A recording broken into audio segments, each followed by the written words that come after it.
Oke, mari kita mulai ya. Pernah nggak sih Anda itu merasa kayak dikejar-kejar daftar kerjaan yang, aduh, nggak ada habisnya gitu? Sering itu. Atau mungkin kesal karena rencana tiba-tiba berantakan gara-gara hal di luar dugaan? Kayaknya kita sering banget ya terjebak mikirin coba kemarin begini, atau khawatir gimana kalau nanti begitu. Iya, betul. Overthinking ya istilahnya sekarang. Nah, sumber-sumber yang kita bahas kali ini datang dari dua sosok unik nih di zaman Romawi kuno. Ada Epictetus, yang dulunya budak tapi jadi filsuf hebat. Terus ada Marcus Aurelius, kaisar Romawi yang nulis catatan pribadinya di tengah kesibukan perang dan kekuasaan. Dua latar belakang yang kontras banget ya. Kontras banget, tapi sama-sama cari ketenangan. Jadi misi kita sekarang nih, kita mau bongkar pemikiran mereka, cari strategi jitu lah buat hidup lebih adem ayem dan punya arah. Fokus utamanya satu, memilah mana yang bisa kita atur, mana yang enggak. Siap? Siap. Dan pemilahan ini, yang sering disebut dikotomi kendali itu, memang jantungnya ajaran Stoik, apalagi Epictetus. Kuncinya di situ kalau mau tenang. Katanya Epictetus bilang ada hal yang bisa kita kendalikan, ada yang tidak. Sekilas sih kedengarannya simple banget ya. Simple di permukaan. Tapi kalau dipikir-pikir lagi, ini bisa mengubah cara kita lihat masalah sehari-hari loh. Betul sekali. Yang bisa kita kendalikan sepenuhnya, ini kata Epictetus ya, itu adanya di dalam kepala kita. Cara kita menilai sesuatu, judgment kita, apa yang kita inginkan, desire, apa yang kita hindari, aversion, terus niat kita buat bertindak, impulse. Pokoknya semua respons internal kita gitu ya. Ya, itu wilayah kekuasaan kita. Nah, yang di luar kendali kita, wah, banyak. Badan kita ini kan bisa sakit, menua, Nggak bisa milih. nggak bisa. Harta benda, reputasi, atau omongan orang soal kita. Jabatan, kelakuan orang lain, bahkan kejadian alam atau politik.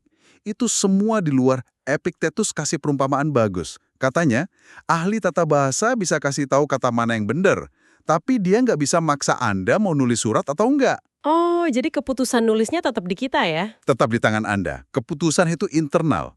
Wah, jadi maksudnya kalau gitu, satu-satunya hal yang benar-benar baik atau buruk, itu bukan kejadian di luarnya, tapi cara kita memilih respons di dalam. Ini radikal juga ya pemikirannya. Iya, cukup radikal. Kebajikan, virtue, karakter moral kita, itu satu-satunya kebaikan sejati. Jadi miskin, sakit, bahkan mati itu netral aja gitu, bukan hal buruk secara moral. Tepat. Secara moral, hal-hal eksternal itu netral. Mereka baru jadi buruk kalau kita menilainya buruk dan membiarkannya mengganggu ketenangan batin kita. Nah, perspektif ini nih, kalau bisa kita pegang kuat-kuat, itu benar-benar membebaskan loh. Membebaskan gimana tuh maksudnya? Ya, kalau fokus kita cuma ke pikiran dan tindakan kita yang bisa kita kontrol, hal-hal eksternal itu jadi kehilangan giginya gitu. Nggak bisa lagi menghancurkan kedamaian kita seenaknya. Kita nggak lagi merasa jadi korban keadaan. Coba deh bayangin, seberapa banyak energi mental yang bisa kita hemat kalau nggak terus-terusan cemas soal hal-hal yang memang nggak bisa kita kontrol. Bener juga sih, banyak banget pasti energinya. Oke, nah selain soal kendali ini, ada ide menarik lain nih. Jadi, warga dunia, kata Epictetus, atau bagian dari komunitas politik bersama umat manusia, kata Marcus Aurelius. Kedengarannya keren, tapi gimana terapinya sehari-hari ya? Apa artinya buat Anda pendengar kami? Intinya sih kita perlu sadar kalau kita ini bagian dari gambaran yang lebih besar. Marcus Aurelius sering banget menekankan keterhubungan semua hal. Kita ini bukan pulau terpisah. Kita semua nyambung gitu ya? Iya, kita bagian dari alam semesta yang diatur oleh logos, semacam akal atau hukum universal gitulah. Ini bukan konsep abstrak doang loh, implikasinya praktis. Kita jadi belajar menerima apapun yang terjadi, termasuk yang nggak enak, sebagai bagian dari tatanan alamiah. Oh, jadi kayak bagian dari aliran gitu. Bisa dibilang begitu. Kalau kata Epictetus, ini mungkin kehendak Zeus atau Tuhan. Makanya, memahami cara kerja alam semesta, fisika stoik, itu jadi penting sebagai dasar etika mereka. Kita bertindak sesuai dengan pemahaman itu.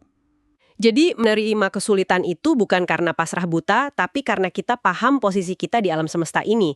Saya ingat analogi Markus soal buah zaitun yang jatuh pas mateng. Katanya dia memberkati alam dan pohonnya. Itu maksudnya menerima akhir dengan damai gitu ya? Persis, menerima siklus alami. Tapi ini penting dicatat nih, Menerima ini bukan berarti pasif total, terus duduk diam nggak ngapa-ngapain. Bukan pasrah terus nyerah gitu? Bukan. Justru sebaliknya. Sambil kita menerima apa yang nggak bisa diubah, kayak hukum alam atau kematian tadi, kita itu dituntut melakukan pekerjaan yang pantas bagi manusia, kata Markus. Pekerjaan yang pantas bagi manusia, apa tuh? Ya, bertindak adil, bijaksana, berani, menahan diri, itu kan kebajikan-kebajikan utama Stoik. Terus juga berkontribusi untuk kebaikan bersama dan baik sama sesama. Kenapa? Karena kita ini dasarnya makhluk sosial. Kita terhubung satu sama lain dalam negara kosmik ini. Oke. Kita udah bicara soal menerima apa adanya. Tapi jujur aja nih, kadang yang terjadi itu berat banget rasanya. Gimana caranya kita bisa kuat menghadapinya? Nah, Epictetus punya analogi menarik soal ini. Dia lihat tantangan itu kayak latihan beban buat mental, ya? Betul sekali. Kayak Hercules yang jadi kuat karena tugas-tugas beratnya, atau atlet yang diuji di arena tanding. Kesulitan itu, bagi mereka, kesempatan buat melatih otot mental kita, ketahanan dan kebajikan. Marcus Aurelius bahkan bilang, coba deh cari sisi baik atau pelajaran dari hal yang nggak menyenangkan sekalipun. Wah, itu butuh latihan banget sih. Memang. Dan ini nyambung ke idenya soal benteng batin atau inner citadel. Benteng batin, kedengerannya keren. Gimana cara bangun benteng itu?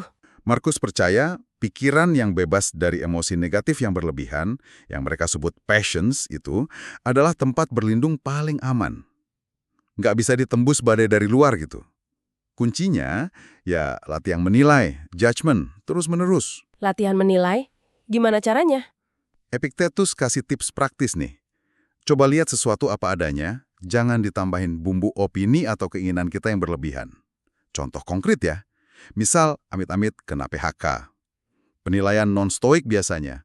Wah, hancur hidupku. Ini nggak adil, sial banget nasibku. Bikin panik kan? Iya, langsung kalut gitu. Nah, penilaian stoik coba beda. Oke, ini kejadian eksternal di luar kendali saya.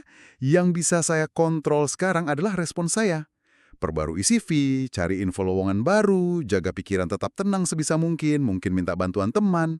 Penilaian inilah yang menentuin kita menderita atau enggak. Jadi fokus ke langkah selanjutnya ya? Betul. Contoh lain dari Epictetus, lihat anggur mahal, yaitu cuma 1 buah anggur. Jubah ungu mewah yang dipakai pejabat, itu cuma wol domba biasa yang dicelup darah kerang. Copot kemegahan palsunya biar nggak terlalu mempengaruhi kita secara emosional. Menarik. Jadi, kita harus melatih diri melihat realita tanpa drama tambahan gitu ya? Terus ada nih satu paradoks dari Epictetus yang bikin saya agak bingung. Katanya, kita harus berani hadapi hal eksternal yang ditakuti orang. Kematian, sakit, miskin, difitnah. Karena itu di luar kendali kita. Tapi, kita harus sangat hati-hati sama pilihan dan penilaian internal kita. Kenapa gitu? Bukannya kebalik ya? Harusnya kan kita hati-hati sama bahaya luar. Kedengarannya memang kontraintuitif ya. Kok malah disuruh berani sama yang serem, tapi hati-hati sama pikiran sendiri? Tapi logikanya begini, hal-hal eksternal itu, kan tadi kita sepakat, di luar kendali kita. Jadi percuma terlalu takut atau cemas berlebihan. Mereka nggak bisa merusak inti diri kita yang sejati. Inti diri kita? Maksudnya? Yaitu kemampuan kita untuk berpikir rasional dan memilih secara bermoral. Itu yang Epictetus sebut prohairesis. Nah, justru pilihan dan penilaian internal inilah satu-satunya wilayah kekuasaan kita yang sesungguhnya. Disinilah letak kebaikan dan keburukan sejati kita terbentuk. Makanya kita harus super hati-hati di sini. Kita sering salah fokus kan? Salah fokus gimana? Khawatir setelah mati soal reputasi, omongan orang, harta, itu semua eksternal. Tapi kadang kita cuek sama integritas pilihan kita sendiri, sama kejujuran kita, sama keadilan kita. Itu yang internal. Epictetus mau kita balik fokusnya. Oke, mulai paham. Jadi jaga dalaman kita dulu ya. Sekarang gimana ajaran ini bantu kita ngadepin orang lain? Terutama yang, nyebelin atau nyakitin hati. Pasti ada lah ya orang kayak gitu di sekitar Anda. Nah, ini sering jadi tantangan besar dalam hidup. Keduanya, Epictetus dan Markus, berpendapat kalau orang berbuat salah, itu biasanya karena mereka nggak tahu atau salah paham tentang apa yang benar-benar baik. Jadi bukan karena mereka jahat dari sananya? Bukan, itu asumsi awalnya. Epictetus bilang, setiap jiwa enggan kehilangan kebenaran. Artinya, dalam pandangan mereka nggak sengaja memilih jadi jahat, tapi karena persepsi mereka tentang baik dan buruk itu keliru. Mereka pikir apa yang mereka lakukan itu benar atau menguntungkan buat mereka. Jadi kalau ada yang nyakitin kita, sebenarnya mereka lagi merugikan diri sendiri karena salah paham itu. Dan kita baru merasa tersakiti kalau kita memilih untuk merasa tersakiti lewat penilaian kita. Begitukah? Tepat sekali. Rasa sakit hati itu seringkali muncul dari penilaian kita, bukan dari tindakan orang itu semata. Respons yang tepat menurut mereka bukanlah marah-marah. Markus malah bilang kemarahan itu seringkali lebih merusak diri kita sendiri daripada perbuatan orang lain itu. Wah, iya juga sih kalau dipikir-pikir. Kalau marah kan kita nggak tenang. Betul.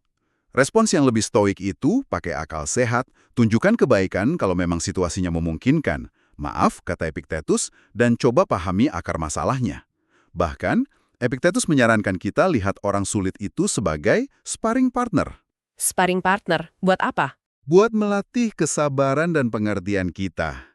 Misalnya nih, Anda difitnah di kantor. Markus mungkin akan menyarankan Anda bertanya pada diri sendiri, apakah fitnah ini merusak karakter moral saya? Apakah itu membuat saya jadi orang yang kurang adil atau kurang bijaksana? Kalau jawabannya tidak, ya sudah, fokus saja pada tindakan Anda sendiri yang benar.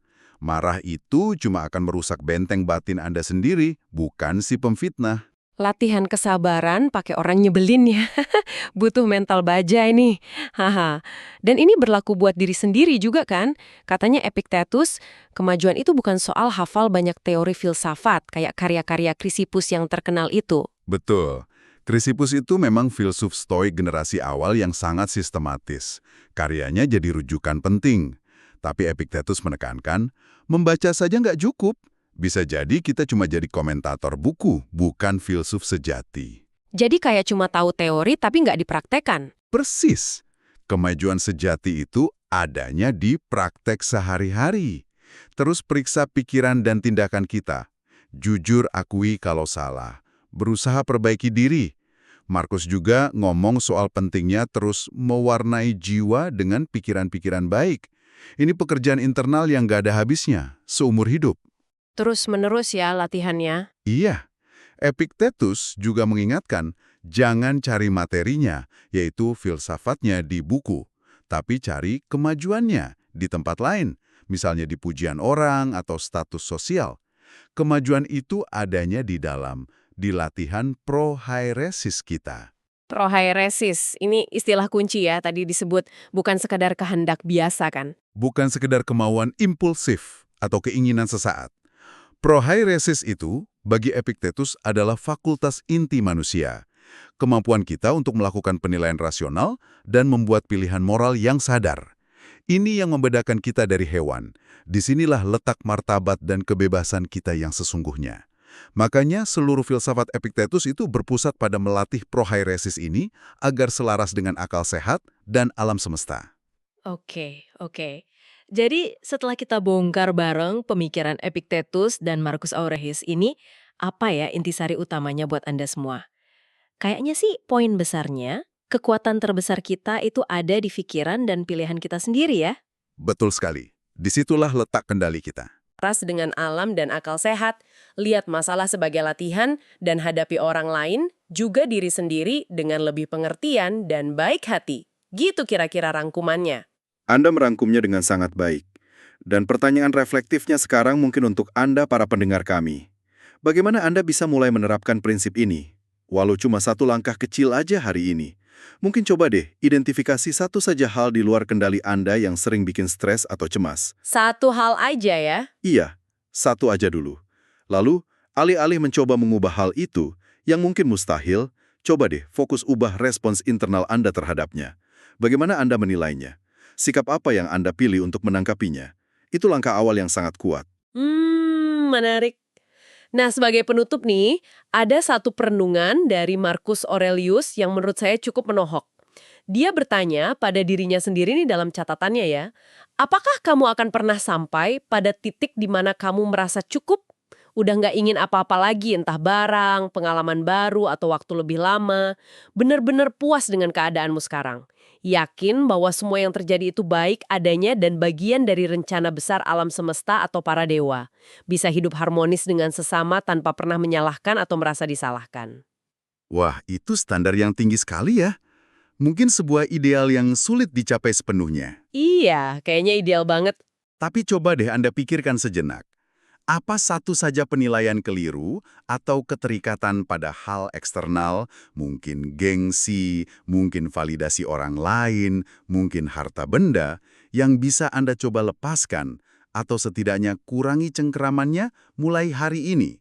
Satu hal kecil saja, yang kalau berhasil bisa membawa Anda selangkah lebih dekat ke arah ketenangan batin yang mereka gambarkan itu. Sesuatu untuk Anda renungkan lebih lanjut mungkin ya. Oke, itu tadi obrolan kita soal kebijaksanaan Stoik dari Epictetus dan Marcus Aurelius. Semoga ada satu atau dua ide yang nyantol dan bisa Anda coba terapkan ya dalam kehidupan sehari-hari. Terima kasih sudah menyimak.